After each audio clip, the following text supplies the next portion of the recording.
All right, so let's get started. Today's guest is someone who truly embodies the spirit of a creator. She's transformed her life from being the 9 to 5 worker to becoming an entrepreneur who would eventually seek out something much greater within her. She's now on a mission to utilize her creative gifts to mark her impact on the world. She courageously seeks ways to express herself, which brings courage and inspiration to those who come in contact with her art. She's a musician, a songwriter, quite the philosopher, and a member of what I like to call the Red Pill Association. She's a soul utilizing her gifts to bring out her passion, which ultimately provides her with purpose. It's a pleasure to welcome Jacqueline.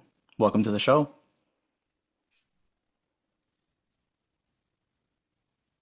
Wow. Thank you. I was trying so hard not to cry and Wow, really? That's beautiful. and I'm already tearing up. That was thank you. It's my pleasure. I always look forward to seeing how I can Thank come you. up with something for my guests. You are actually an inspiration, though. Yeah, man. Thank you. I don't know what to say. I'm a little floored. I really do mean it. You are quite the inspiration.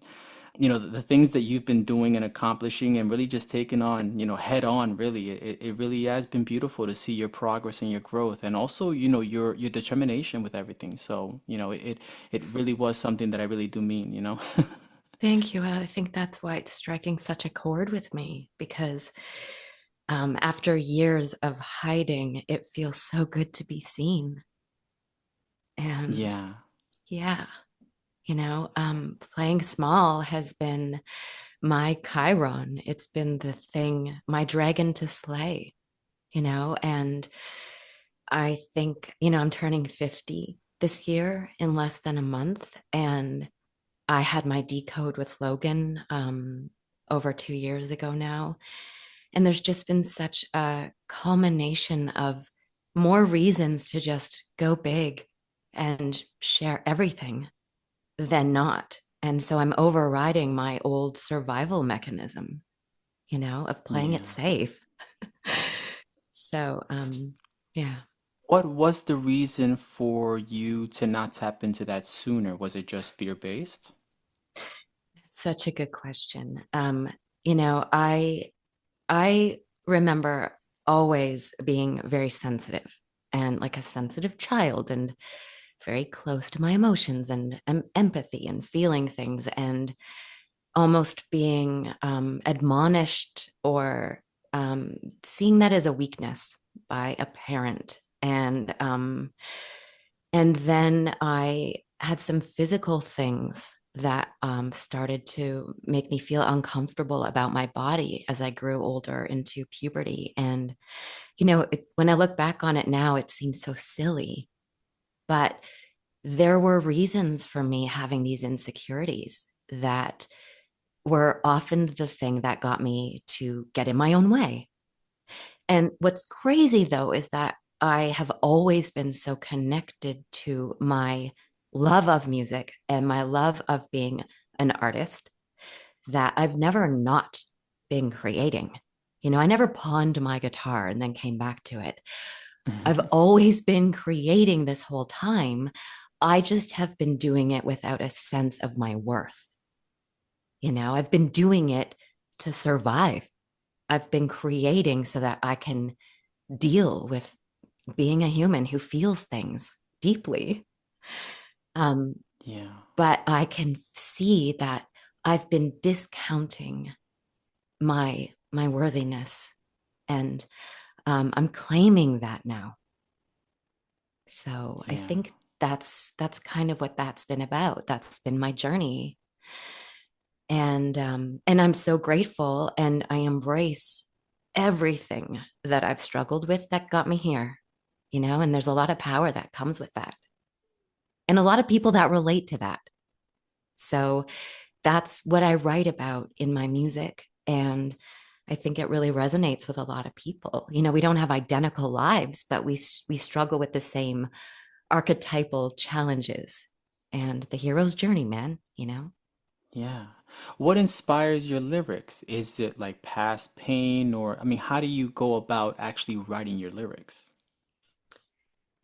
I would say, I know there's a lot of songwriters out there that really dive into their imagination and conjure identities or stories and write from those things. But for me, it's typically been a personal experience that I am currently facing. And I also, my lifelong motto has been things are happening for me, not to me. And so, armed with that, I enter into the lyric writing, which is not sugarcoating. It's not, I'm not trying to hide from the difficulty. I want to talk to it, but I also want to come out the other end. And so I'm very guided by the alchemical process in my lyric writing. And, but yeah, I would say that the word that comes to mind for my lyrics is, kind of having a broad view, able to zoom out while observing Jacqueline having this very human experience, and then to write about it so that it becomes a universal message. And then, I get to come out the other end cathartically healed and transcending the thing. So I guess that's mostly what I write about. Yeah. How does the creative process work for you? Like, do you force yourself in a way to sit down and bring forth what you're trying to write? Is it sometimes something that just arises spontaneously, so you have to capture it before it's gone, kind of thing? Hmm. Well, um, no, I don't identify with forcing anything. Hmm. I do believe that it's my joy to get up and enter a creative, playful activity. And then by doing that, I become an antenna to kind of tap into the muse. And, I don't always put pressure on myself to create something, but I do like to use the word play. And I feel like when I show up and allow myself to just play, like I can often say, I'm just playing with sounds. I'm just making shit up, which really takes the pressure off me to have to make it something amazing, you know? And then Yeah. in taking that pressure off, I get to explore and then stuff kind of happens because I'm not really directing it. I'm just kind of hearing it.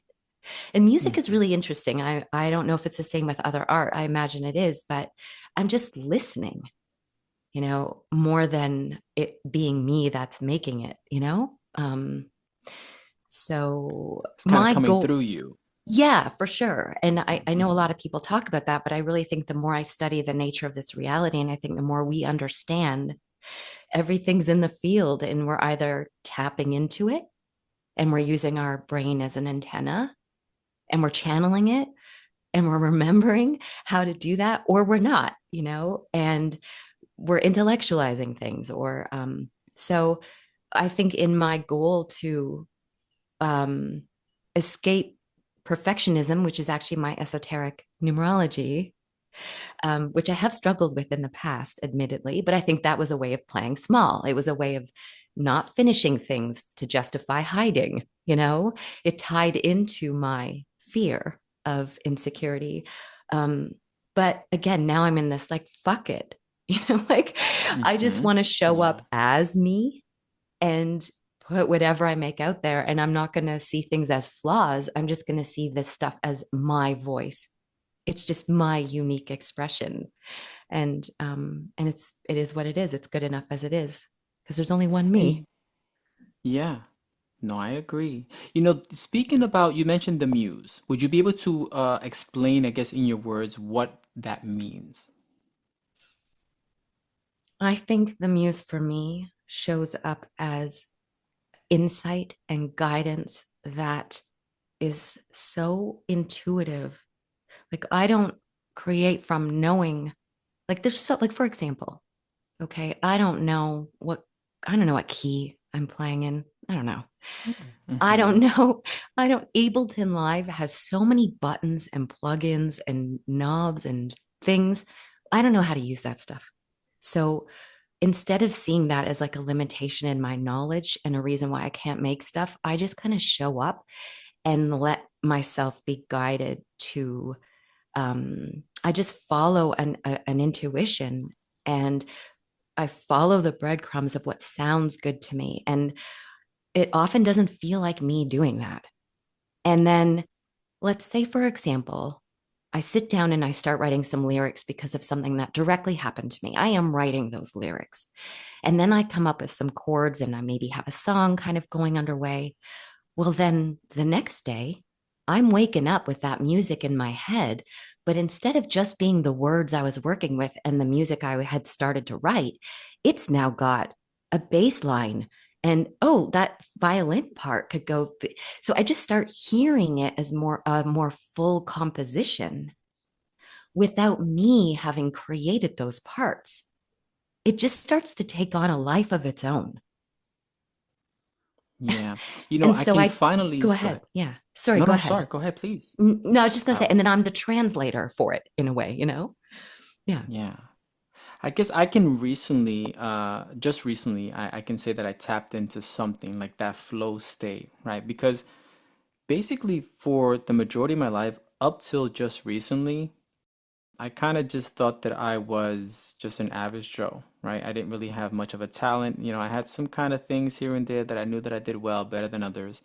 But now that I'm in this whole new journey where like I'm following my heart's desires, right? I find myself really getting into a certain flow where at the end of it, when I'm done with whatever I'm creating, I'm just like, how did this come together? How Mm. did this even happen? Just like you said, it's kind of beautiful where even Yeah. something as small as like a thumbnail that I create, like that's kind of sometimes like the most fun part about this whole podcasting thing. I just have a little fun with it, and I get playful, as you mentioned earlier. But when it's done, I'm like, I even stare at it like, oh, look how intricate that is. Wow. And I'm the one that created it. Totally. Yeah, exactly. Like I'm telling you, if I go back on my hard drive and I listen to old stuff I've made, I will listen to it and I don't even remember making it. Like, Wow. it is really that um we are just kind of our personality, our who we identify as takes a seat back, takes a step back and isn't holding the wheel anymore. And you're right, to the degree where I can even forget making something. So it's very similar to what you're saying. And isn't that wild? Yeah. Well, Yeah. so I've recently also tapped into writing lyrics, right? I had a little Mm. fun a little while ago with some of the people in our community, and I found myself writing like rap lyrics, right? And so I was like, well, I think I have a talent for it somehow. Like I never really thought that I would kind of pursue that, but let me just put on a few beats here and there when I'm just in the house and let me see what comes up. And I've always been pretty clever with my words, like in my house, like I'm known to just create songs or whatnot for my kids or whatnot. But I started writing down lyrics to songs and allowing myself to like on instrumentals just express myself. But here's the interesting part that's a bit scary, I guess you can say. The words that come out, at least from depending on the instrumental, like I'm creating this song now that's for now it's just personal use to kind of just create a pattern break and all this stuff that I'm doing. I find myself continually speaking from a place of anger. I wonder what that could be. Do you have any insight on why that is? I'm not an angry person. Oh, right. But yet, anger requires expression, and it can often, oh man, I resonate with that. Mm. And that makes sense to me. When I first started writing songs, I was very much an SJW and was railing against the things I saw in the world. I mean, I was working at Greenpeace when I was writing my first songs, and I had a lot to say that was coming from a sense of injustice, you know? Um, and oh man, I love your question.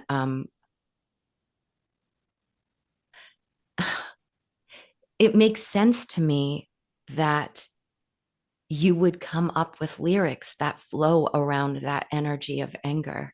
There's power there.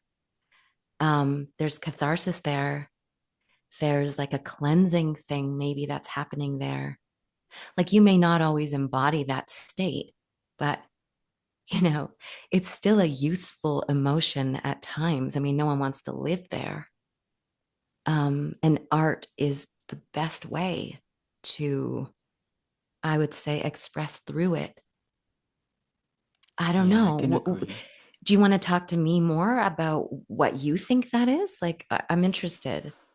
Well, I guess in a way it's exactly what you're saying, where I'm able to tap into something where it's kind of like self-therapy, really, right? Because I guess I'll give you a little bit of a background for one of the songs that I've been writing. And I wanted to construct it as a conversation with God, right? And so I'm just asking God, like, why this, Mm. why that? And it just turns out to be me angry at God, kind of like I believe one of the lyrics are is like it has something to do with like, we have this free will, but like, do we have this free will? Like you Yeah, put us yeah. through all these, things in life, these speed bumps in life, and it seems like you're just laughing, like, okay, I'm giving it to you so you can learn, but you're not the one feeling this. I'm the one feeling this. So Why, God? Why? yeah, yeah.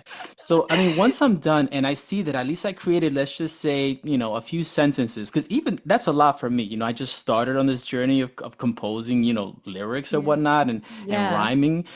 So it takes me a while. Like, it's a lot of work for me to just create a few bars, but once I'm done, and I start, now I get into the flow. I start repeating it while I'm on the instrumental. But then my thought in my head is like, I wonder what kind of energy I'm actually regurgitating because I'm saying these words, right? Because now it's kind of Right. like it's no longer like a positive affirmation. It's more coming from this heart space that I haven't really explored, kind of thing. But still, I'm still playful with it. Those are just little mental thoughts that I have, and it is a very happy feeling I get when, I have a very special pen, right? For whatever reason, this is the pen that I get Ah. pulled to, and it's a red pen. Why is it a red pen? I have no idea. Because it's an angry pen. Right? Yeah. So I pull out this, I have the ritual where I have the little notebook and I have my red pen. I put on the instrumentals and I just start writing. And even if I just write a few words, I'm happy with those few words. But yeah, I just, Amazing. I didn't really have anyone to bounce this idea off. And I figured you were Ah, probably the best person since you are a songwriter. I just didn't yeah. know why, I'm not trying to. I don't even know if I would ever even release it to the world kind of thing, just because even though it's a fun, playful way for me to have a conversation with God, and I think a lot of the things that I bring up, many people can relate to, as I just mentioned, the last few words on it. But I don't know if I want to put that out there to the world. I'm more of if I'm going to create music, I want it to be kind of like I want to be a positive affirmation kind of guy. That's my Yeah. kind of music. I like positive affirmation music nowadays, just to kind of Yeah. stay in that high vibe. I totally get that. And a couple things came to mind for me, and I love this conversation with you. And I'm so glad you brought it up. One, I wonder what would happen if you wrote with a green pen. Oh, yeah, Okay, cool. I'll try it. Pattern break. okay. And two is because you are who you are and you are channeling, maybe you're also kind of a voice and picking up on what's going on in the world at large, right? Like there's a lot of people, confused, asking why, like, what the hell is going on? And yes, is there free will? Is everything just coded and predetermined? And, people are very angry out there.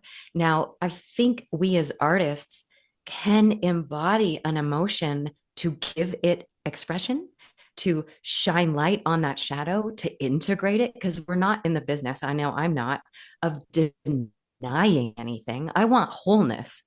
I don't want to be half a thing or. And so a Yeah. lot of people are resonating with those messages right now. And again, am I still breaking up? Yes, but I just got notification that my internet is unstable. So, they've been doing some construction in Okay. my area, so it's been in and out. So I will keep you up to date. But so far, you're good. Everything's coming in clear. My bad. Okay. Okay, great. So, that comes to mind. And yeah, I mean, we all have all aspects, and it is in my mind about integration.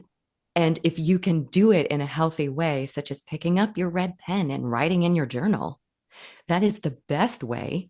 to get in touch with that part of yourself and make art, whether you share it or not, versus unconsciously projecting it onto someone else. So, Hmm. I mean, it's such a beautiful gift to be able to even have the impetus to pick up that pen and start writing was a Yeah. guidance from God. And the irony there. And ultimately, we do come back to a sense of humor because I think that's something I'm really embodying more these days is not taking myself too seriously. And so, yeah, that's my Yeah, thoughts around that. Yeah. I tend to be as playful as possible because I consider myself a jokester, and if I'm a jokester, God has to be multiplied, right? So he has to be an even bigger jokester, right? So Yeah. it's all in fun and Yeah. games. And it was Yeah. beautiful the way that you kind of stated it, where it's not me really saying, I guess, my inner anger, but being that antenna for the world. I think that was magical what you said there. And so I guess it is my duty if I were to create something to release it. What are your thoughts on, like, do you have songs that you say you'll never provide to the world kind of thing? No, I don't. Yeah, okay. Yeah. No, I don't. My issue is more that I don't make things more palatable. Like I usually kind of fall in love with my art when it's at a very raw state. And I feel like I share things almost too easily. A lot of my Hmm. things kind of remain in a very raw state. So I'm almost the opposite, where I'm probably not selective enough. Um, does that make sense? Yes. Hmm. I Yeah, guess my okay. view on it is if you have that energy flowing through you, it's not something for you to keep, right? If it's coming through you, it's just Uh, you're being utilized as the tool to share it with the world. So if you have that talent, if that song came through, who are you to hold it on a hard drive, put it out there. yeah, and man, and remember when that came up in Jordan's lesson was the release thing. I mean, I Hmm. love the play on words that we call music album releases. Like I'm releasing a track. It's we call it a release. And Yeah. it's literally a release. And so yeah, man, I love that idea and I feel very affirmed now in um in revealing the raw authenticity that may have imperfections in it, but that's me, baby. Yeah. I'm not Yeah. polished. I'm not a polished. In fact, I don't like overproduced music a lot of the time because it takes the soul out of it. So, and not everyone's going to like what I do, and I'm okay with that. Um, so I think for me, my goal is just to, like you say, and you heard me say in that talk with Jordan, is I'm not going to die holding back what I have to offer because it's what I'm here to give. So I'm just going to give Yeah. it. It's not Yeah. for you. It's for to go through you, I guess. Yeah. Yeah, exactly. Exactly. Yeah, So you play the guitar, correct? I do. Do you Here's play? what I use the guitar as a medium to express. Yeah. Yeah. Yeah, yeah. And I play piano. Oh, wonderful. Cool. I love the piano. If I could play one instrument, it would definitely be the piano. Oh, well, you can. And I'd love to hear what noises you would make with it. The Well, I'll thing tell that's, you, yeah, I tried. I bought my son a piano because I wanted him to, try to play an instrument or learn something, yeah. And so I taught myself the Toy Story theme song because I figured, okay, at that age, he used to love Toy Story. So let me learn the Awesome. Toy Story theme song and I'll wow him so much that he'll be like, I want to learn how to play. And no, he heard it once. He was like, oh, wow, cool. That's cool, Dad. And then he kept it rolling. And we actually gifted the piano away. So I'm not going to force it on him. I'm actually seeing now that he has a love for making beats. He has a little beat maker, and Mm, also he likes to use his voice. So maybe he'll be, he'll use his abilities, to be a singer of sorts, and we'll see how that yeah. goes, you know. Yeah, Uh, amazing. I yeah, love either which that. way, as long Yeah, as he's expressing exactly. himself. Exactly. Yeah, Exactly.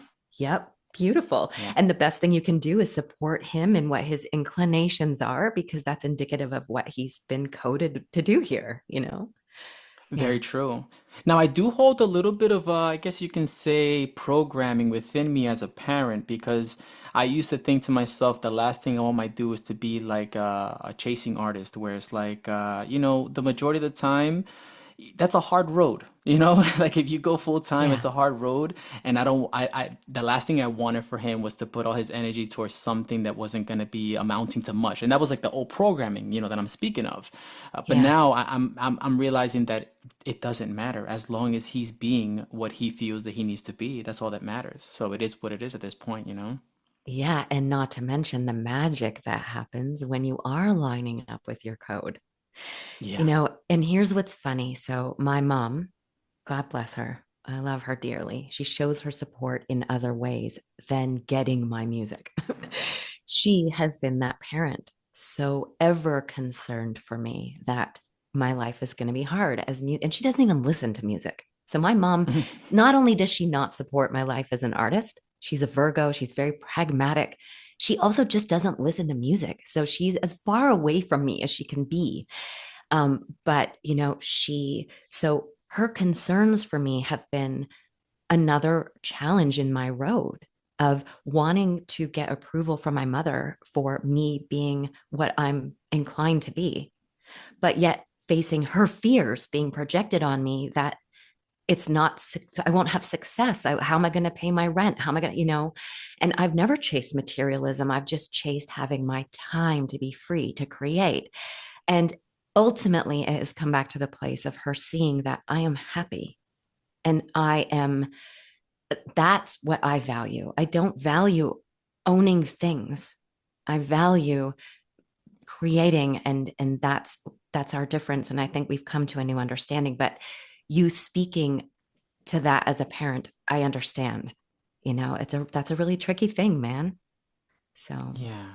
Yeah, because I yeah, want the best for him, but the best for him is allowing the expression of his soul, right? Because he came in to be who he's going to be. Yes, I have influenced and I will continue to influence and mold him to a sense, I guess, maybe subconsciously or consciously. But, yeah, now that uh, I realize we come in with our personalities. They can be molded, but he came in to be who he's going to be. And if that's who he's going to be, then so be it. I honor that as another soul. that's Um, beautiful. That's you really mentioned beautiful. being a heart-based artist. This thing that you're speaking of now, this I guess this push you have to create, I guess how would you explain being a heart-based artist? Huh. Well, okay, so that's come to me because of this, joining the university. I've had my YouTube channel since 2012, so I've always been operating that way, but I've never branded myself in such a way that I'm now putting more effort into designing this music business and a podcast to speak this message. Um, and I'm doing it now because many of us are realizing something we took for granted just 10 years ago is shifting very quickly in that we don't know now. Is that song I'm hearing? Is that a computer that made that song? Is that a real human in that video? Did a human write that book or did it, and so being in a time where the computer, the AI, whatever it is not just a tool. It's now replacing the artist. I want to make it very clear the road I'm taking. And I'm not anti using these tools as tools at all.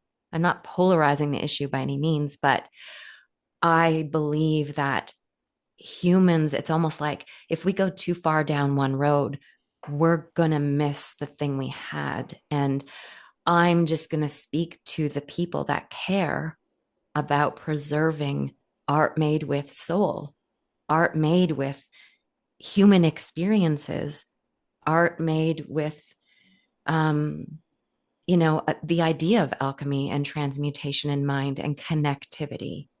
This isn't about just making stuff and then selling it online. It's about connection. And we know our hearts are electromagnetic. We know everything is. So um, I just think it's going to be my niche to focus on and make myself identified with this is all made by me. I wake up, I feel a thing, I'm touching the buttons, I'm singing, I'm pushing record, and Not everyone's going to like it, but those who do, I think, are going to really appreciate that. That's my focus. Yeah. I think it's going to be very important to start distinguishing, artists from AI because the technology is only going to improve by the week, really. That's how Yeah. quickly, right? Yeah. So you have taken the steps to, I guess, show yourself a bit more through YouTube. You indicated you've been in YouTube now for several years, but you have just recently gone live for the first time, or have you done that before? Yeah. I was going live a little bit over the past year. That my thing has been not being consistent. I've take two steps forward and one step back, three steps forward and two steps back. The Hmm. thing that's changing for me now is a commitment to show up more consistently. Yeah. I think that that's when real magic starts to happen in a very flow state, right? Because I'll give you an example with the podcast. For me, the podcast has been something that at first I needed to really push out, even though I was excited. And then I wasn't very consistent. I would come out with an episode, once every 2 weeks, and I would make plans to have an episode with one person, and it would get delayed or whatnot for whatever reason, and it never happened. And so I was kind of like, okay, well, I'll take it as it comes. I'm not going to force it, right? I never want to force, and I'm still not trying to force any episodes. It is what it is. But what I have been finding is that I have set myself a schedule where the same day of the week is when I do my podcast. Now, if something needs to be addressed and we have to, make those changes, we certainly do. But overall, for at least the past few weeks, it has been consistently on the same moment, the same time of the day, like just consistently. I feel that now that I'm creating that bridge of fluidity, I guess you can say, more things are happening with the podcast. I'm finding it more easy to do this, and potential people that would like to be on the podcast are coming through now much easier. And I do believe it's because I'm creating that structure of that flow and the same day, kind of like becoming, I would hate to say robotic, but simply that's what it is. And Yeah. just consistently doing that in a pattern where, okay, Tuesdays is my podcast day, Wednesdays is my editing day, and just on and on and on. And keeping that flow, I think that it's going to bring in more of what I need to keep this thing going. And so far, I've been pretty consistent because just not too long ago, I was getting, feedback from my supporters that were telling me, "Hey, where's your episode? It's been about a week Oh, now." And yeah. my response is, "Hey, I'm a little bit busy. I got this and this and this going on." But the truth is that it doesn't matter because I Yeah. I I need to commit myself because I've gone this far. I passed the 10 episode mark, so now I'm taking this serious. They say that most podcasts they don't go past 10, and if they do, then the next milestone is 25, or so. So I'm gonna keep on going, and so far this is bringing me a bit of joy, and it's tapping into another way for me to be a creative, right? So I'm looking for as many opportunities for me to express my creativity in any which way. So I guess my recommendation for that is, yeah, like you said, consistency. Find a day every day, and that's just a day. Don't worry about any other day, but that day is when you put out the art. Yeah, man. Momentum is real. The power of momentum is real. Yeah, And congratulations, first of all. I think that's thank you. amazing. And what a great sign that people are asking you for your next podcast. Because what comes to mind for me is I don't use a lot of other social media. And I think one of the things that has kept me from being consistent is fully playing the digital game. It's like I don't want the work to become about promoting my art. I want to be making the art. And I've been wary of how much time I have to spend on the stuff that isn't the art making, right? And there's a lot that goes into these things. It's the whatever. What I was going to say is that I use YouTube primarily, and I use it every day. And I have subscriptions to people who show up weekly or daily with their videos. And when it's that regular, you really start to get a sense of who they are, and you start to Hmm. feel connected to who they are as a human.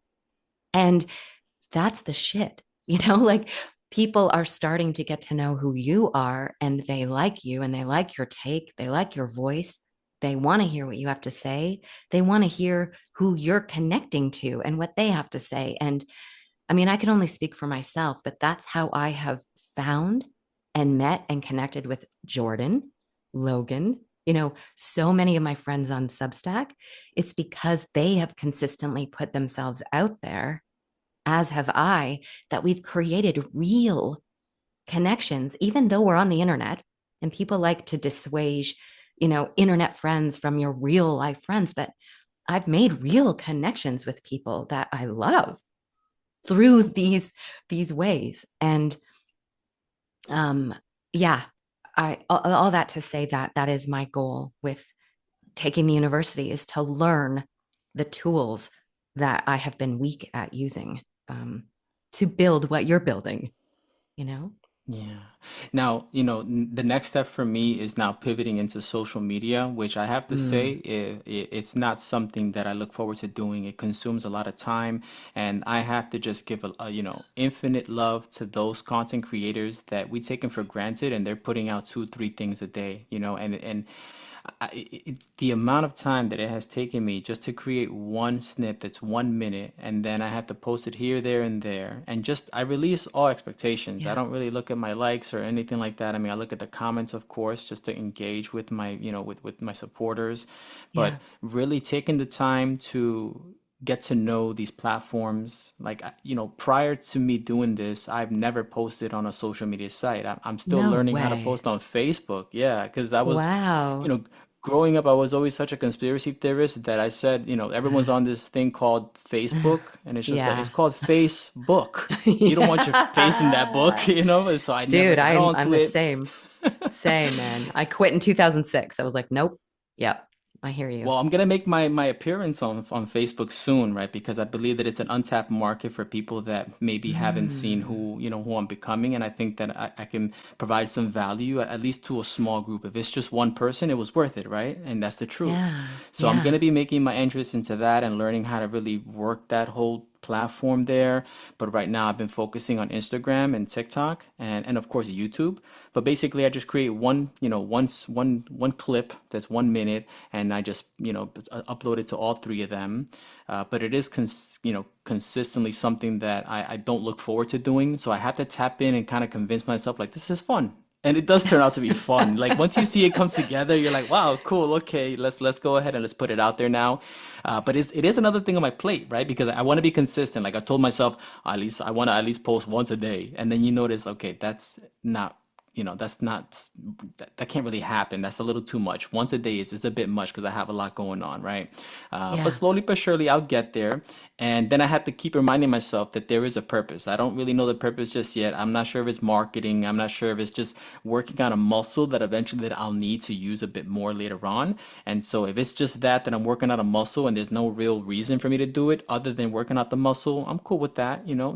Working out the muscle brought me to be here doing this podcast, right? So Yeah. I'll take it day Yeah. by day with that whole thing. The I believe that your platform now is Substack, right? Like besides YouTube, you have a Yeah. Substack, right? I do. Can you Yeah. explain Substack to me? Yeah, 100%. First of all, I just want to say congratulations, man. And I find that very inspiring that you're doing that. So Thank you. thank you for the inspiration. Yeah, so I have long been a writer, just journalistically, and exploring ideas, of course, and listening to podcasts. And then a couple years ago, okay, see, I like knowing that you've been a conspiracy theorist because I have as well my whole life. Meaning, I could just say a seeker, someone who's actually just seeking to understand the world beneath the world that we're presented with. And we know where the term came from. So, but a couple years ago, when my world was being disrupted, and I had to do a lot of research as to why, and then I discovered it was this woke mind virus, and I tracked it back to the Frankfurt School and Marxism and just all these different things. And I just studied what I had to just study what terms were like. What is fascism? People are throwing around a lot of isms these days. What are these things? What is postmodernism? What are these things so that I can speak accurately with clarity, um, to these things when they come up in my world. And so when I learned that postmodernism was the idea of everything as a social construct, sorry, I'll get back to your question. I No, thought, go ahead. well, that can't be true. Like I do know there's a lot of false constructs in this realm that we inhabit, but there's got to be something objective inside that. What is the objective inside the subjective? And so when I had discovered Substack, it's basically a platform for writers or readers. You can be on either end of it, of course. I had found a couple people that were writing consistently, and I had subscribed to them, and their emails came to my inbox, but where they were writing was on Substack. So when I discovered that Substack was actually a website slash an app, I went on to it and realized that it was a whole world that I had been missing because the people I'd been subscribing to were just sending newsletters to my email. So when I realized that it was actually a possible way for me to start responding to the world around me, this was during like the trucker convoy kind of timing. I had a lot of thoughts. I had a lot of ideas about things. Plus, I had my music. And I learned that I could start sharing my writing, whether or not anyone was subscribed to me. And I could also use it as a way to embed my songs or my videos that I had on my YouTube channel. And so I now have over 1,000 subscribers. I've been on there, well, it'll be 2 years in October. Some of them Wow. voluntarily pay me even. And Wow. but more than that, I have a community. I have found so many kindred spirits on that platform because, and I've thought a lot about it. Yes, there's TikTok. Yes, there's Facebook. Yes, there's a lot of these other platforms, but they tend to degenerate into polarities. Whereas Substack, and I don't know if it's because of the quality or the thinking of writers, there's more of a complexity and gray area. And I find a lot of free thinking on that website. And so I have connected. So I started a podcast similar to you one day last winter when I was having a bath. And when I'm in water, I often get my best ideas because I'm channeling the consciousness of water. And I came up with the idea to have a podcast where I was going to talk to other Substackers because I see people through their writing, but I wanted to meet the human behind the writing, similar to what you're doing in the university. We're all two-dimensional in Discord, but you're bringing us to life with these conversations. And so I started a podcast called Post Podcast. And well, all the while writing about postmodernism, which to me was the pursuit of what is real in this world. And I met amazing people. I have friends now for life from doing that. So that's my long answer to your question. No, that's beautiful. Just knowing that you were able to tap into really what resonates with you. Are you able to upload podcast directly onto it? Like, do 100%. you have, yeah, so it can be just like another source for me. Like, I'm uploading now to Yes. YouTube and Spotify. I can just upload to Substack and I don't need to write anything though. Oh, you would love it. Yes. And I think you will find people there that will love what you're doing. Like, how they're saying that Instagram and TikTok can be a funnel to your main site? In fact, Mhm. I can use Substack as my website. They've evolved a lot over the past 2 years where they used to just be pretty much writing. Now they allow for podcast streaming. Now they even have live streaming. Now, again, it's also kind of getting diluted and becoming more mainstream. And as we know, where the herds of people go, the worse it gets in a way. But I think it would be very viable for you as a way to really tap into a lot of people who are looking for you. Yeah. I Yeah. agree. It's definitely something that I will definitely go and explore as soon as possible because I'll tell you, I don't really resonate with TikTok, right? Yeah. The audience there, yes, they can, they can benefit, I guess you could say whatever, but there is a market there, but they and I include myself in the TikTok audience. I have a very short window of attention, and I think that I need more than just 10 seconds of your time for you to resonate with what I'm saying. Hmm. So like what I have is not like clickbait. I can kind of, I guess I can tailor my content where I can clip out something crazy and put it on there for the first few seconds, but also I don't have any visuals, right? I believe that my words are more powerful and have more utility than whatever you're seeing on the screen. So that's another thing that works against me in both those sites, where it's kind of like Right. more visual, you're kind of scrolling, you're getting that dopamine hit, so it's a lot harder for my words to be that dopamine hit.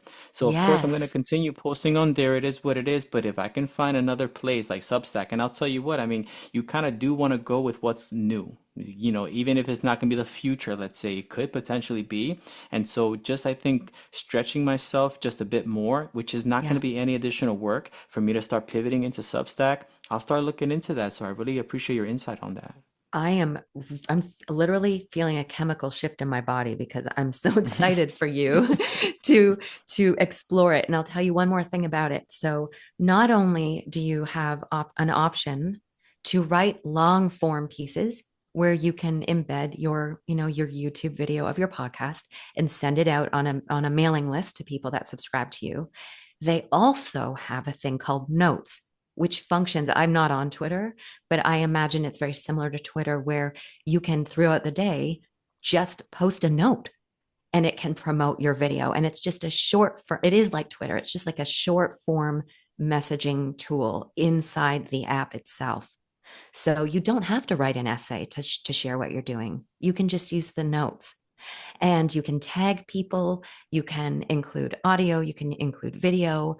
And that's really facilitated a lot less work for people like you who just want to use it as a funnel, let's say. So Yeah. yeah, I'm excited for you.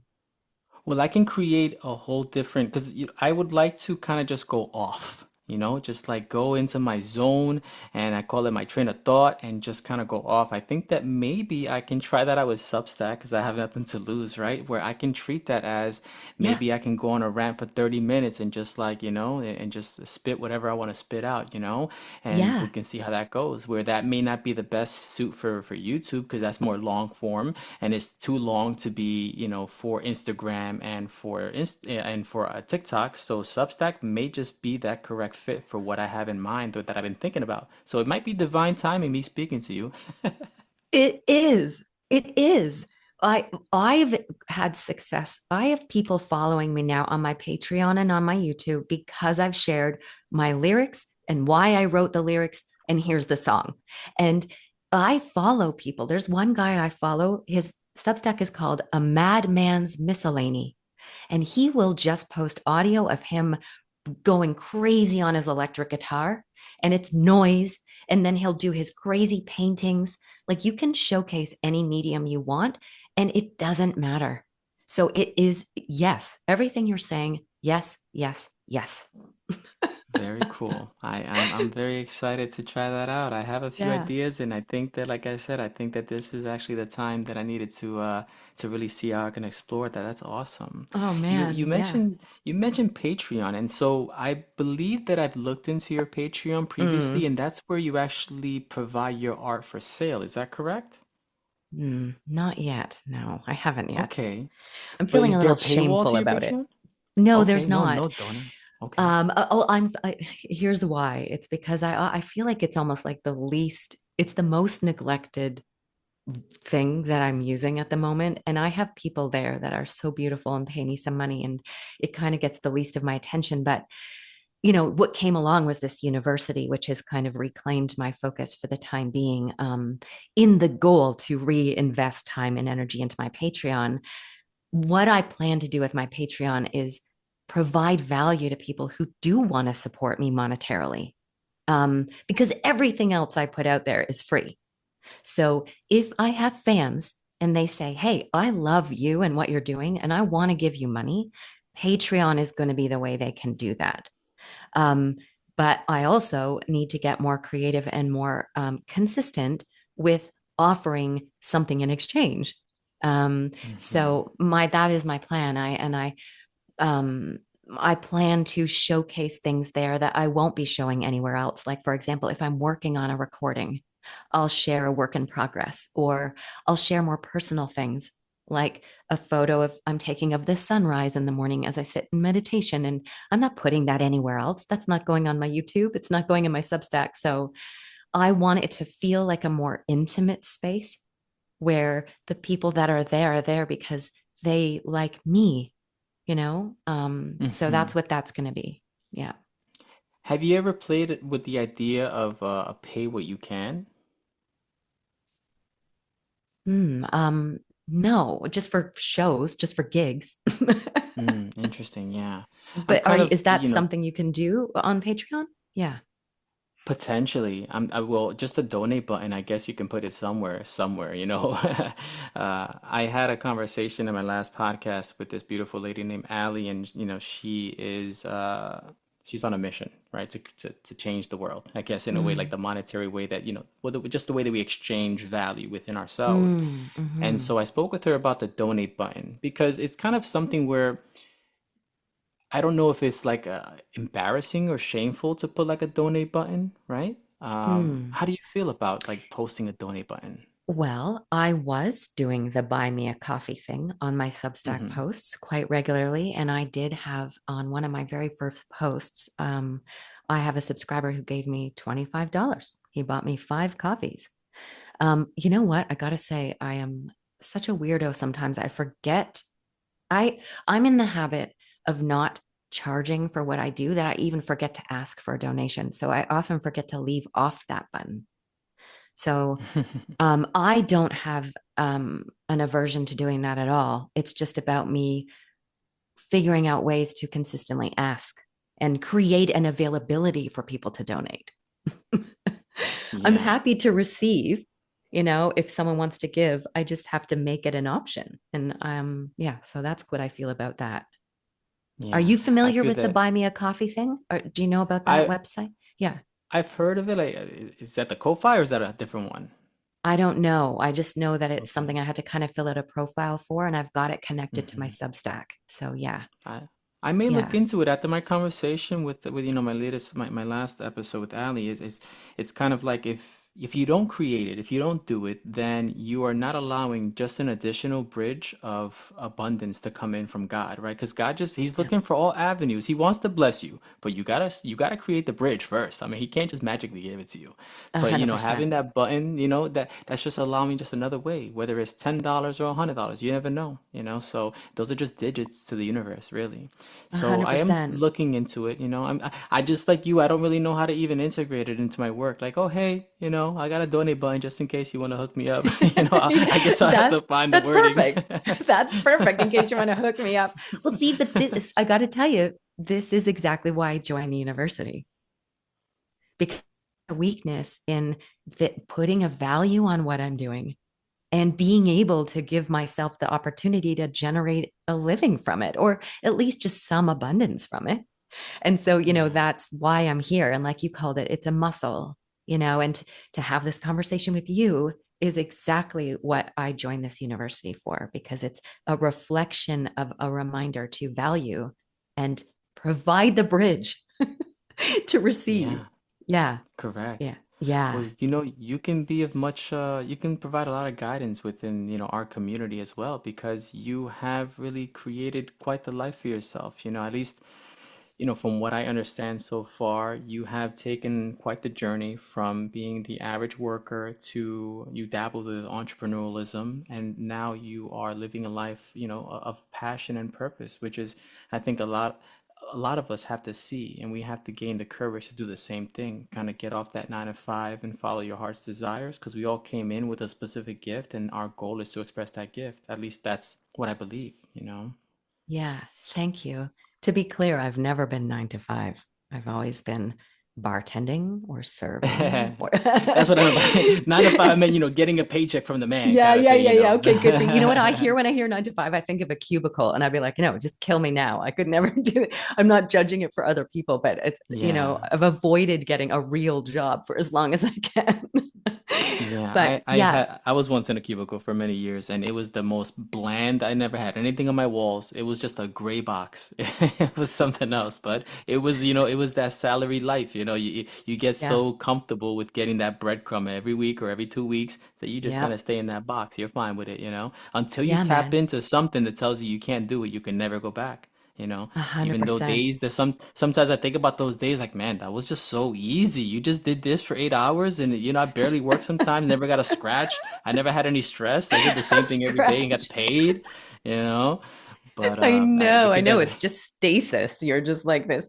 Well, yeah, I worked at Costco. That was the closest I got to the golden noose, I call it. It was a golden noose because, yeah, it paid me a good wage, but my soul was dying. And, I got out of there. As soon as I started feeling sick to my stomach going into work, I was like, I'm leaving. Hmm. I'm moving to Vancouver. I'm out of here. So, Yeah. yeah, You had anyway, previously yeah. mentioned some businesses that you had created, right? You had one that has a Yeah. clever name. I think it was made in Thailand, right? Yeah, yeah, Tell me yeah. about that. That's cool. Yeah, so I've always been, I guess, kind of crafty and like making things, of course. And so, again, I think I just kind of tapped into this idea that a lot neckties are often very beautiful, and they're often very cheap at thrift stores. And I started procuring a bunch of beautiful ties, and I had a sewing machine, and so I started sewing them together to make bags. And I got a lot of, I was using them myself. The first one I ever did was like a yoga mat bag because the ties, when you sew them together, they just perfectly end up in a shape that can carry a yoga bag or a yoga mat. So anyway, so I had enough comments on it from people that loved what I was making to start making a lot. And I came up with Made in Thailand. My tagline was going to be putting the noose to use. because, because I was like this comment on corporate culture. And then I thought it was a little dark. So I didn't use it. But I did my own branding. That was when I made my first website. This was probably around 2006 that I was doing this. I used Wix or Squarespace to make a website. And then I had them in stores. I was living in Toronto at the time, and I was selling them in those stores that you have stalls for artists that make things, and so, but the thing with those bags was they took me so long to make that the price point was so high that it was almost too high for someone to pay for them. But anyway, I moved on from them eventually. But that was the first business that I had started outside of music in a way. So yeah, yeah. And then I had an upholstery business for a while where I had been bartending, and I turned 35, and I was getting tired of going to sleep at 5 in the morning and schlepping drinks. So my one of my regulars at the bar would come in and drink a bunch of beer at the end of his day, and he owned an upholstery business. And I asked him one day if he would apprentice me so I could learn a new skill to give myself a way out of bartending.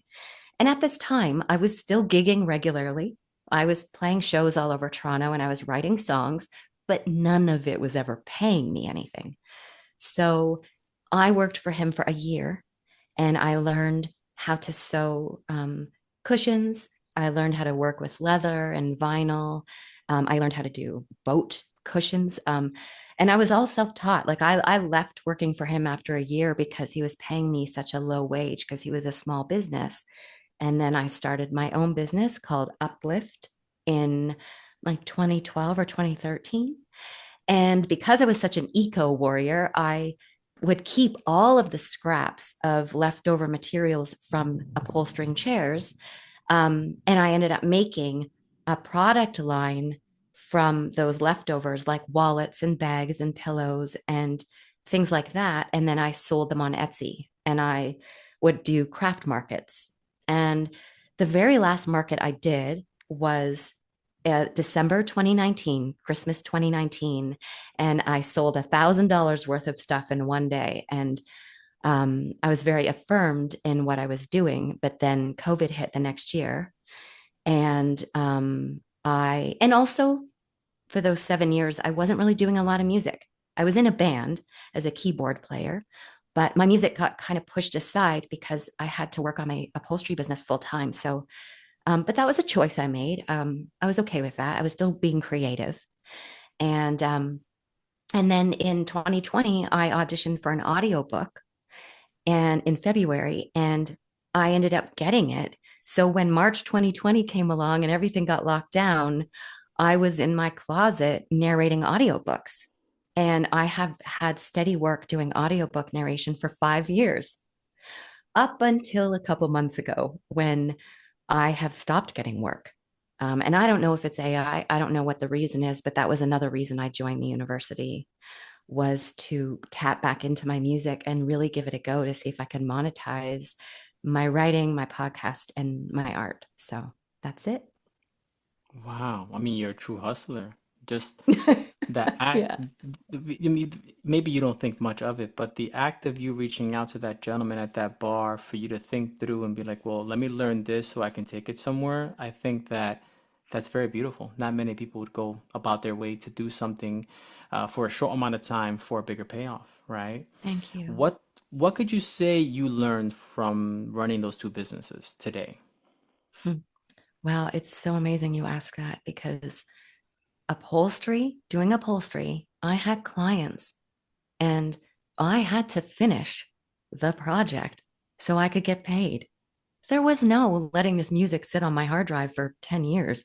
There was getting a job, getting a deposit, getting their furniture, and having to turn it around better, transformed and finished to get the rest of my money so I could pay my bills. And it taught me that I'm capable. It taught me that I'm good at aesthetic things. I'm good at taking care with my hands. I love working with my hands.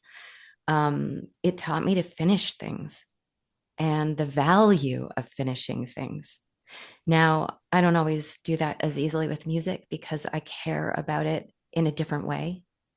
Um, a song kind of feels like it can always be better.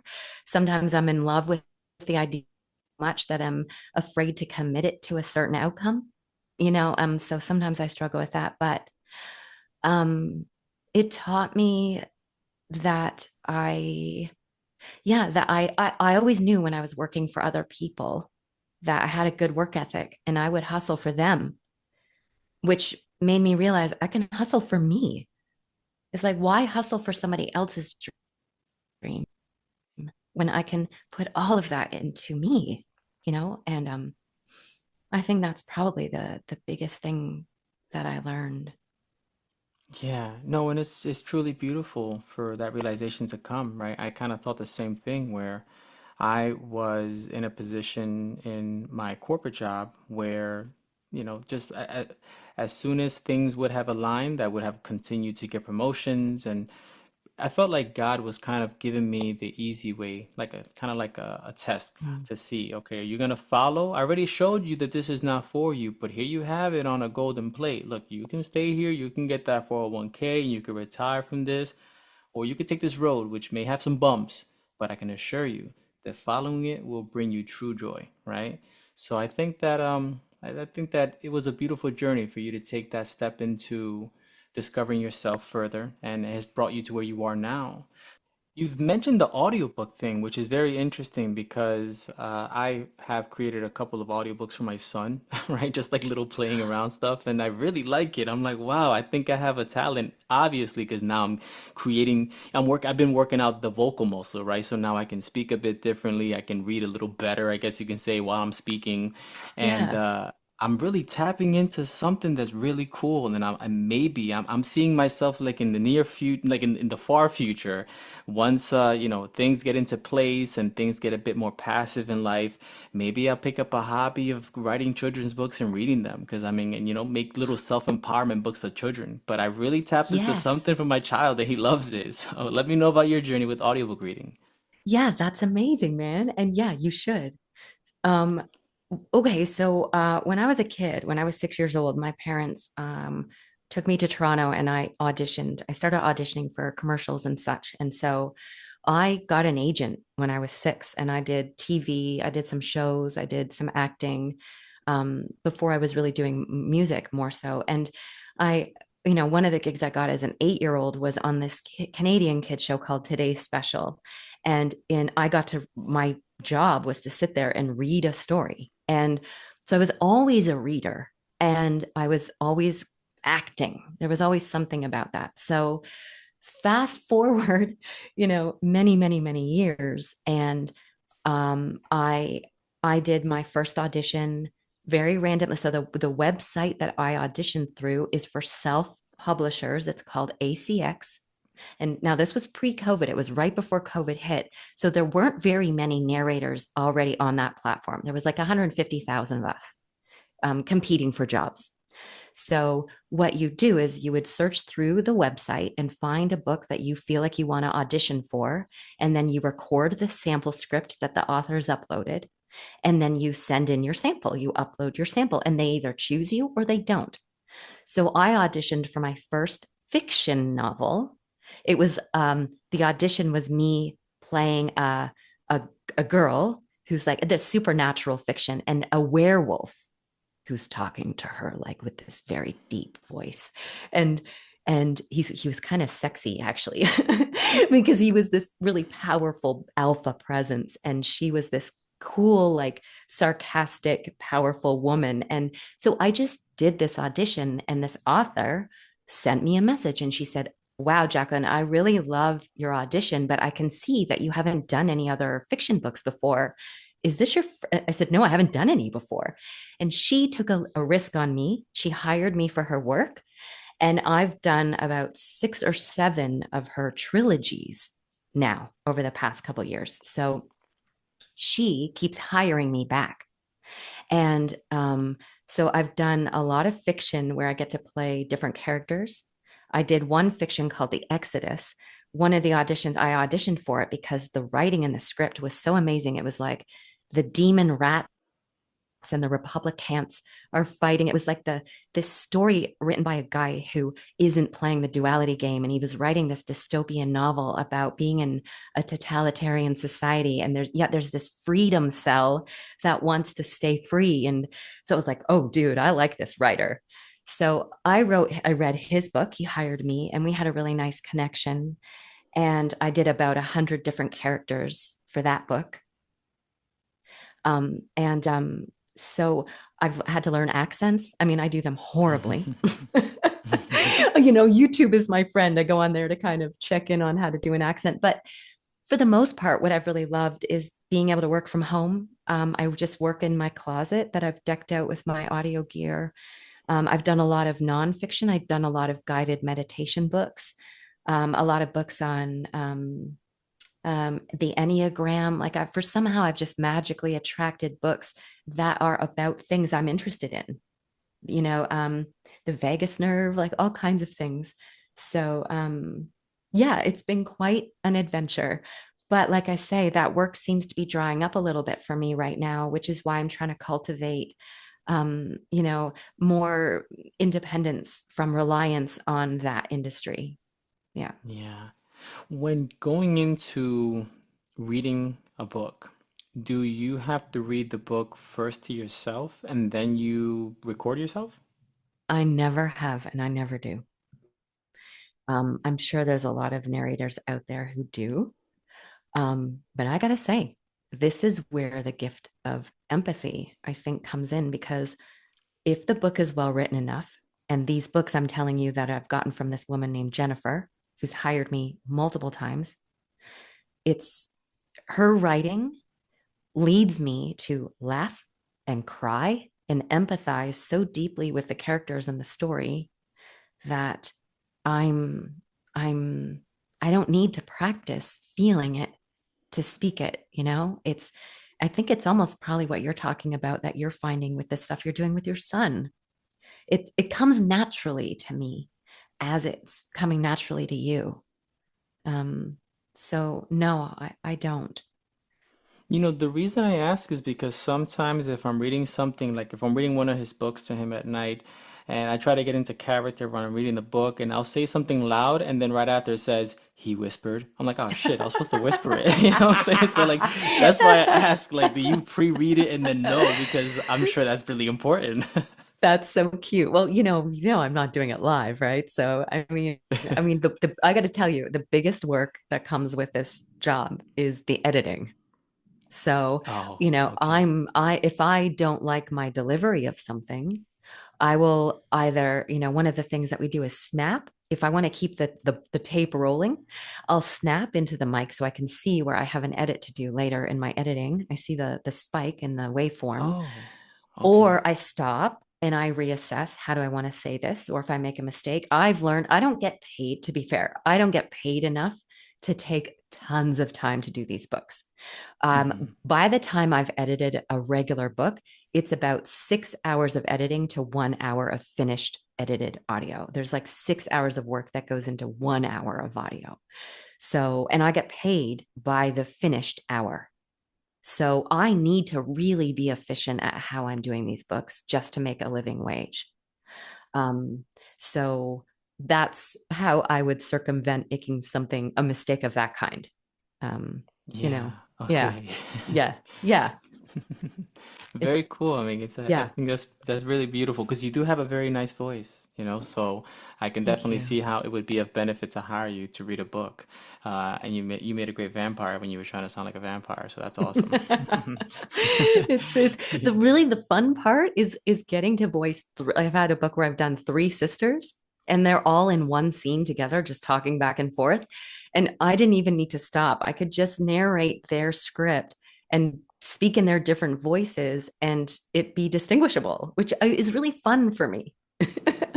Yeah, I'm it's really sure. fun to be yeah, it's really fun to be able to do that. So yeah. You must sound Yeah. crazy, right? Like if a person's like by the door listening in, they're like, what is wrong with this person? Exactly. Exactly. Yeah. I'm used You to have, sounding crazy. yeah, I'm sure you're an artist, right? Yeah. Yeah. You had mentioned earlier that you had gotten a decode by Logan from Decode Your Reality, right? Yeah. I've Yeah. always been interested in doing one, but I just never have. Would you be open to let us know what kind of impact that had in your life? Yeah, man. There's life before your decode and there's life I'm sure. after your decode. I'm Well, sure. so in my case, um, I would say, I guess the word that comes to mind right now intuitively is affirmation. It was very affirming. I mean, at this stage in the game, many of us really know ourselves, because we're self reflective and we spend time with ourselves. But it was amazing to see it reflected back to me in the structure of my being, in the infrastructure of who I am. And, it came through loud and clear for him that I am here to transmit light and love through my music, and to really show me the map of where my things are positioned and what my gifts are and what my Chiron is. And funny enough, my Chiron really matched the dragon that I've been slaying and have slayed, by the way. I will say. So for me, it was a lot of goosebumps. It was a lot of tears and appreciation. And the biggest thing I would think it gave me is I got it done in July 2023. And up to that point, as maybe you can relate to, having been a lifelong seeker, having spent hours and hours of my time delving and digging into research, um, it gave me a touchstone of where to put my focus that was no longer so much on the world outside me. Because, I live in Canada. Canada got really weird there for a little while and had me feeling like my urgency was to get out of here, and not knowing where to move to feel safe had me living in a certain state, despite all my ability to find my alignment, feel good in myself, um, make art to transmute fear. Life outside got really weird. And I found a lot of relationships and kinship with people who were also, uh, you know, um, reacting to what was going on around us. And so Logan gave me the gift of here. Here is what you are here to do. Here is where you are most powerful. You aren't here to change the world by studying it. You are here to gift the world your gifts. And so I've used that for 2 years as my, like I felt like I shed the layers of myself that was more distracting, more distracted. Um, I've changed my behavior. I now know where to put my focus. Do you feel that it took away the magic of life? Because in a way, there is a certain beauty in life being what we think that it's like free will, like, Mm, unwritten, but or not scripted. But, his main theme is the script of life, right? Life is a yeah. script.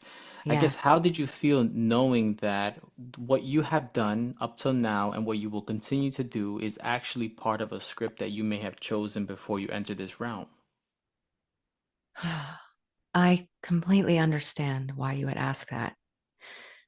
My first goosebumps came when I read the Celestine Prophecy when I was 15, and I learned that there is like a magical level to this world.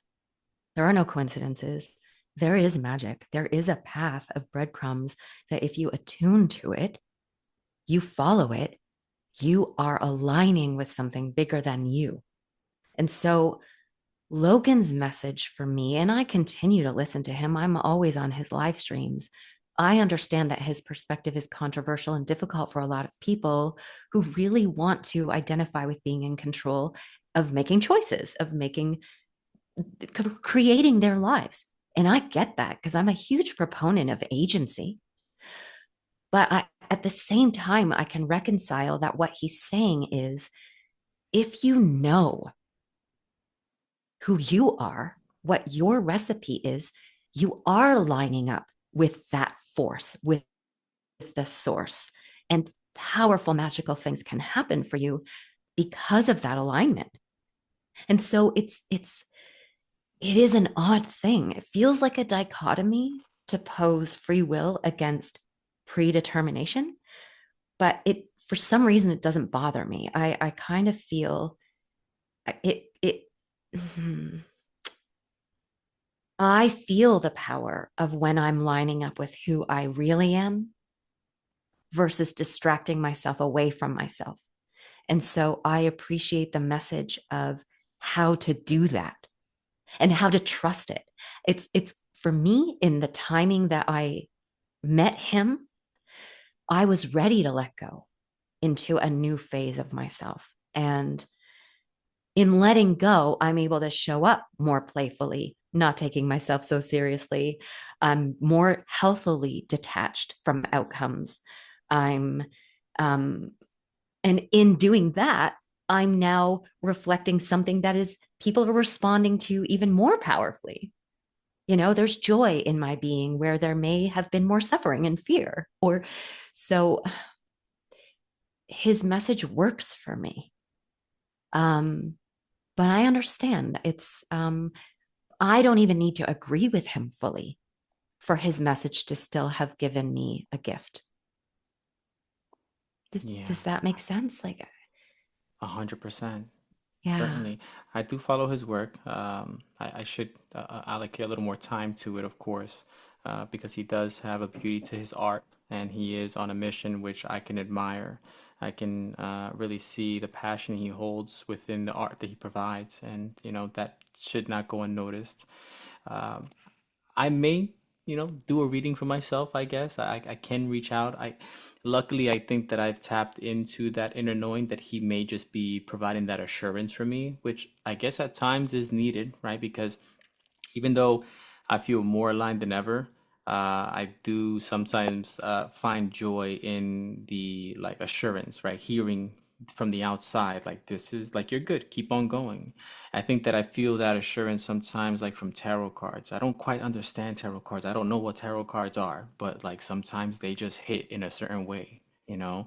So yeah, with that being said, I mean, yeah, it's quite incredible the change that he has brought into your life by just allowing you to see the code that you were built to follow through, which in a way maybe you were actually living out in your earlier years as well. Would you say that what you were being told you were possibly on that track earlier once in your life? I don't think you're never off your track. I don't think you're ever Yeah. off your track. So, yes, 100%. And he made my life make more sense to me, and so did COVID because I've always been a weirdo. And it was like, oh, this is why I've been a weirdo.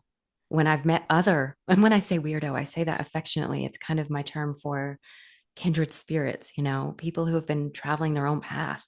And um, I feel less alone than ever on that journey.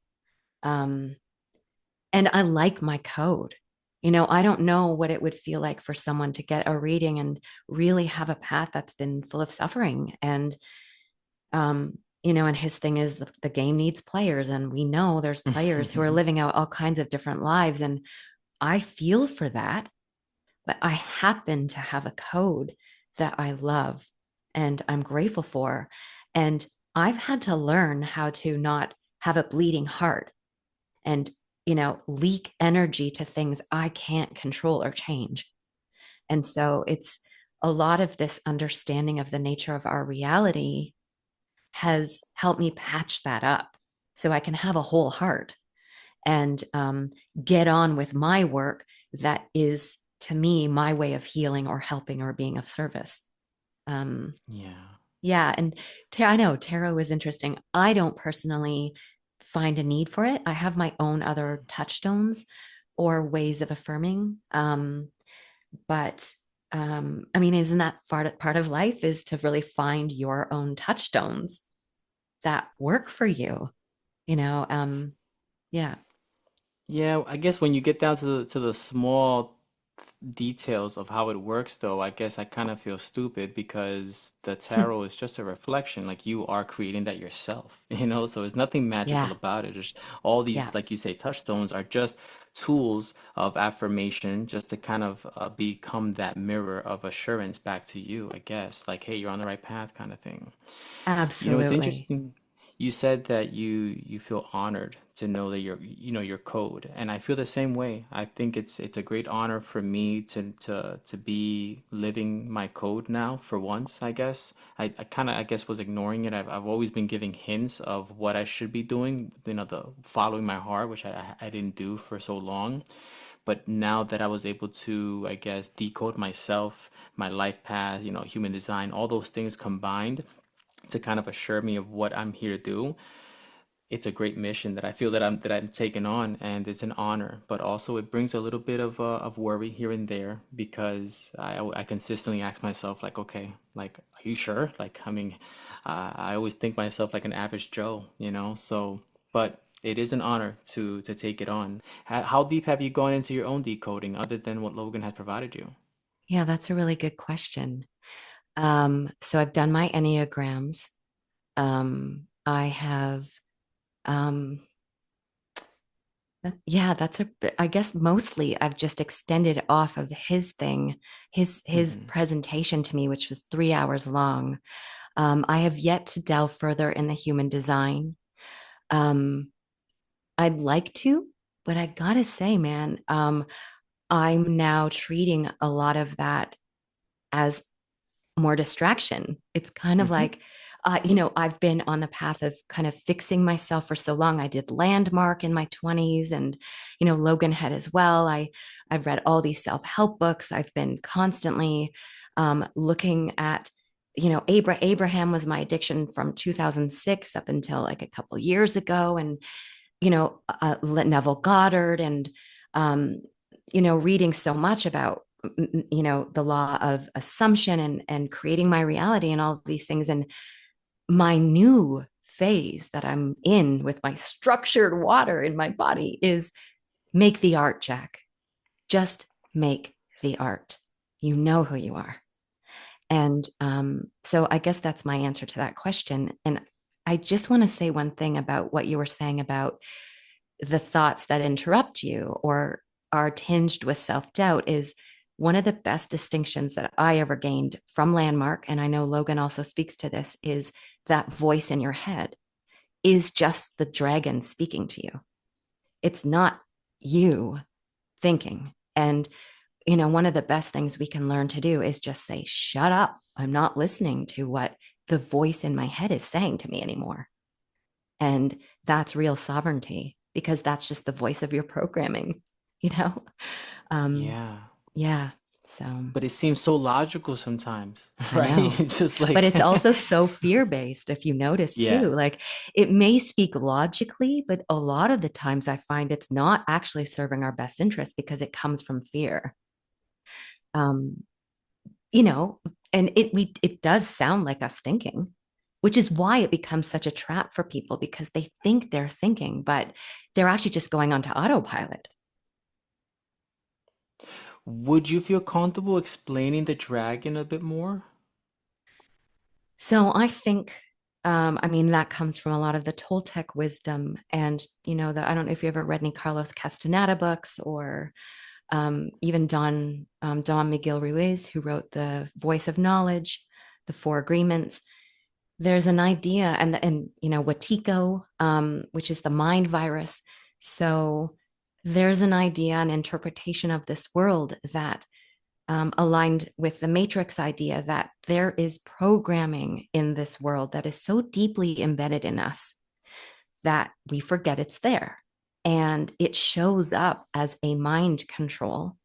And for me, the voice in my head shows up as the voice of the first time I protected myself in safety as a 4-year-old girl. Because, my story of how it works is I'm in a womb and I'm safe. I'm warm. I'm fed. And then I show up and I'm in this crazy place and I'm safe. I was born to parents that loved me and I'm grateful. But I did experience something for the very first time at 4 years old that showed me, uh-oh, I'm not safe. And I developed a mechanism to move through that event. And when I now in my adult years feel unsafe, that voice comes to protect me. And it is not serving me. It's kept me safe, but it's also kept me from what I want: intimacy, connection, success, what vulnerability, whatever. So I now know that is the voice that is my automatic programming, that is my dragon to slay. And so there are the shamanic wisdom or the Toltec wisdom sees it as a dragon. Um, that most of the controls we put on ourselves are mental, or if not all. Yeah. Um, so I suppose that's my. I'm not an expert by any means, but that's my understanding of it. Yeah. I guess uh, the most important thing is just, at least what I do, like an exercise that I do and that I teach, is that when you do have those thoughts, kind of just bring them to the forefront of your mind and put it on the stage and judge it. Yeah. Okay, strip it away. So, are you mine? Is there a reason why I'm feeling you? Are you serving me? And so I bring it down, all these questions that I list out, and I kind of put myself back at ease. And you realize that it is, like you said, I think that it was beautiful when you said the dragon, because it is like that, because it roars in your brain until you bring it up front and it's a little lizard. No, it's okay. Thank you Yeah. for trying to protect me. You're just trying to help me. Thank you for trying to help me, but I'm good. I got it. Thank you, you know? So that was beautifully Yeah. said. Yeah, man. I love that. Yeah. Yeah. Exactly. You Exactly. said that you also were a red pillar. What was the first red pill that you ever took? Mm. Yeah, man. I was 18. I followed the herd to university. I didn't know what I was going to do there, but I just knew that that's what you do after high school. So I went to university, and it's a city near where I was born, about an hour away. And I took my classes, and I was going to my first year of university. And I decided to stay in that city for my first summer after school instead of coming home. And so I stayed and I got myself a job, and I got a job at Greenpeace. And I was canvassing door to door, asking people for donations. And my canvassing partner one day said, "Have you ever read Diet for New America?" Which was a book written by John Robbins, who's the son of the Baskin Robbins empire. And it's a book on veganism, basically, and essentially contained all the arguments to become a vegan. So I took it home with me and I read the book and I bawled my eyes out, and it stripped away. It was a very painful read for me because I hadn't thought about any of this stuff before. And um, created a paradigm shift in me to make a change in my life and to start considering things very differently. And it introduced me to the idea of what lobbying is, which I'd never heard of. So, for example, I learned about the four food groups not being biblical, quote unquote, biblical truth, but it being a marketing campaign designed by the lobbying of the cattle and dairy industry to create a dietary regimen and indoctrinate children at a really young age with, and it kind of blew me away. It was very painful to be confronted with things that were challenging my current beliefs, but I also have always wanted to know, like I say, I like the breadcrumbs, man. It's like I don't really suffer cognitive dissonance. I'm just like, I just want to know what's true. Mhm. I don't care what it is. I just want to know because I want clarity to guide myself forward optimally. So that was my first red pill. And then that set me off on a whole path. Yeah, right. It's a never-ending journey with finding truth and looking into these conspiracy realists, kind of Yeah. everything has its truth to it, even though if they throw it out like it sounds crazy, And Yeah. that's it's interesting that so you've been a vegan since you were 18? So I was a vegan up for Mhm. 26 years. And then but here's the thing with me, okay, is that 3 years into being a vegan, no, see, 3 years into having a vegan diet, I observed that, hey, I hate labels. I am not a vegan.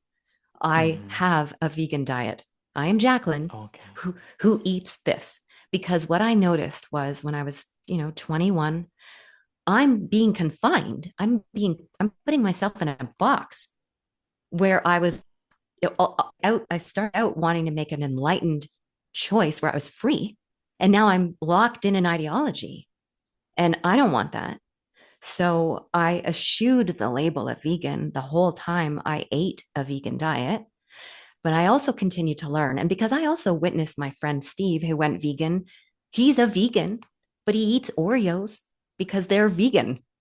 And so he was not, it wasn't health that he was after, it was just the ideology that he was after. And I don't resonate with that. My reasons, I think things are a lot more complex and gray than they are polarizable. I don't pit carnivores against vegans. I think that there's a whole spectrum of possibilities. And the goal is to figure out where you feel best. And so when I turned whatever it was, let's say 45, maybe even earlier, I was very interested in aging optimally. And when I learned that my brain wants cholesterol, I was like, well, maybe I'll entertain the idea of eating eggs again.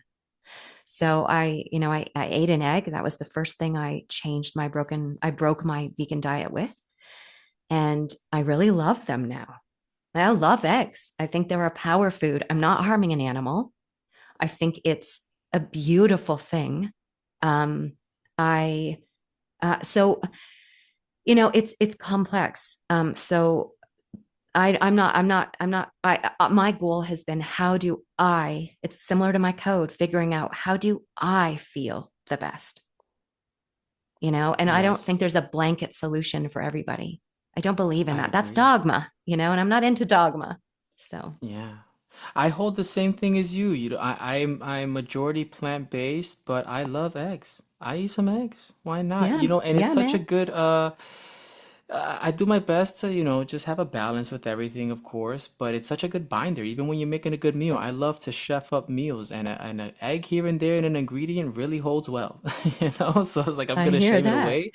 What I've done Yeah, recently, though, is that I've been able, with my wife, we've been able to manifest the ideal situation where now we know where our chickens come from, like, where the eggs come from. We yeah, meet our yeah. chickens. We love our chickens. They're so beautiful. We meet them. We go check on them, and Oh, we pick up the eggs.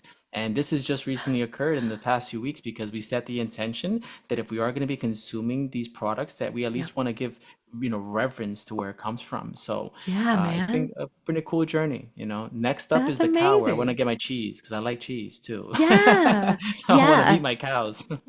I love that idea. I love that idea. And I got to tell you, when I first went vegan, it felt like there was very little options for living outside of factory farming. And now, which I could never support because I love animals so much. And so now it feels like there are so many more alternatives where it's a husbandry farm. You can know and love the animals.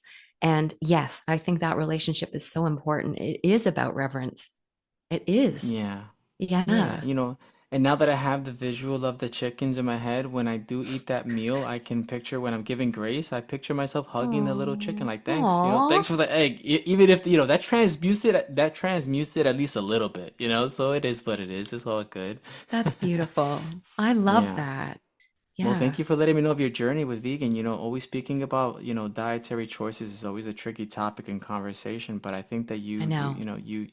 you definitely provided great perspective on this, especially letting us know that, you once tried it, that didn't resonate 100% at a certain point in time, and so you don't have to hold true to that.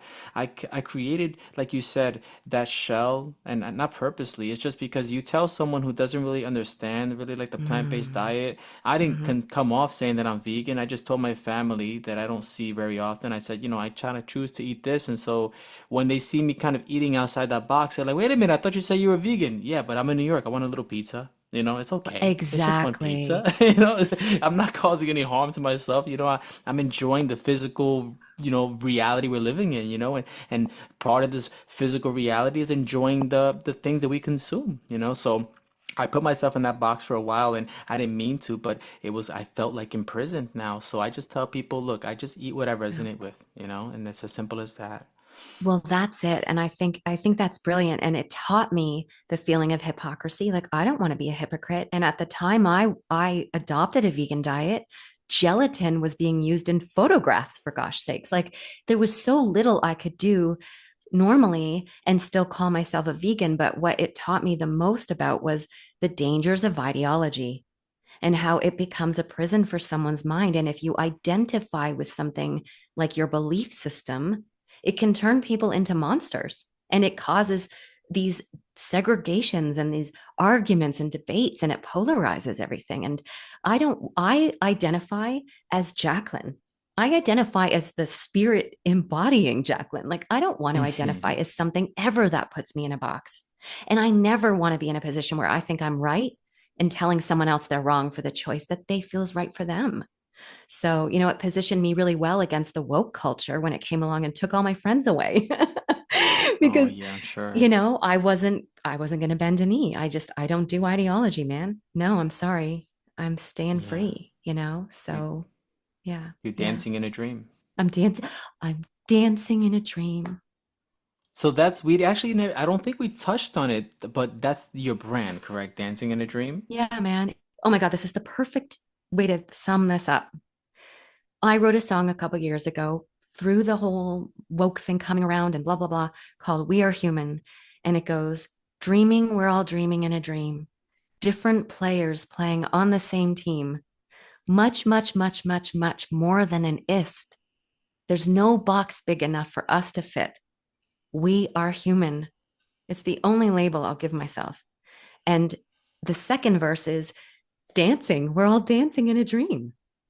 And so when I came to rebranding my music channel, people always forget my name. I didn't want to use my name anymore. I thought that's the perfect name because this reality is holographic. It's reflective of who we are. A very little of it is fixed. So much of it is a reflection. So that's the dreamy part. Plus, we dream. Our imagination is a gift we all have. And I'd rather dance my way through this existence than anything else because music is frequency medicine, it's connecting, it's everything. So the name just really spoke to where I'm now at, and it's something I can stand behind. That's beautiful. And that's so real too. That's exactly what's going on. At least in my eyes. What do you Yeah. envision next for the Dancing in a Dream So brand? I'm sorry, I may have poor connection because do you well, hear me okay? was a bit of a pause there, but we're working with it. I hear you. Okay, I think I I can hear you now. Perfect. That is what's next. Yeah.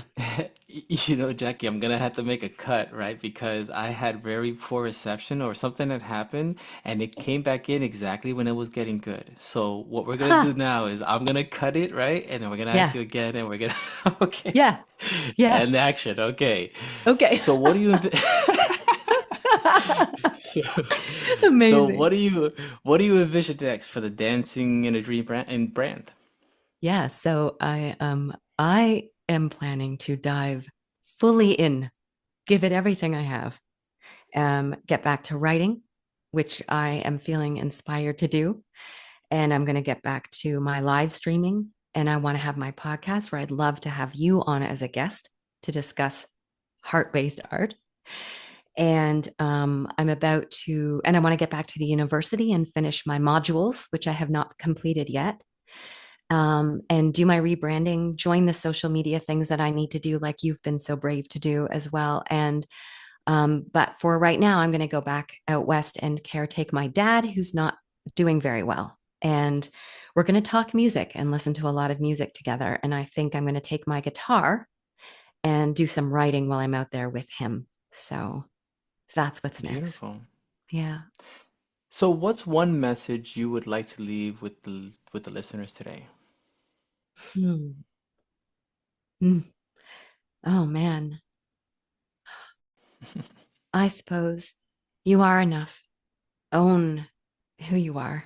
There's only one of you. So claim your voice and know that it has value and worth because there's only you. And um and sing it, man, while you're dancing and give it everything. And yeah, reclaim your attention, put it on what you want to grow. And yeah, we're dancing together. The floor is ours. I love it. That's wonderful. How can people best support your work? Hmm. Please go to my YouTube channel and subscribe. And I promise to entertain you. And please join my Substack. In the process of switching that over from postmodern into Dancing in a Dream. But you can find me under Dancing in a Dream on Substack. And yeah, I mean, join my Patreon if you feel there's something of value there for you as well. And yeah, please comment because I always love interacting with people who enjoy my art. So I would love that. I love the Beautiful. connections. Yeah. Thank you for Definitely. having me on. It was Um, truly a pleasure. I'm so grateful. It really was. It was a great conversation. I'll be sure to add all your details in the description below so people can find your links and check out your art and check out the Substack. It's really cool.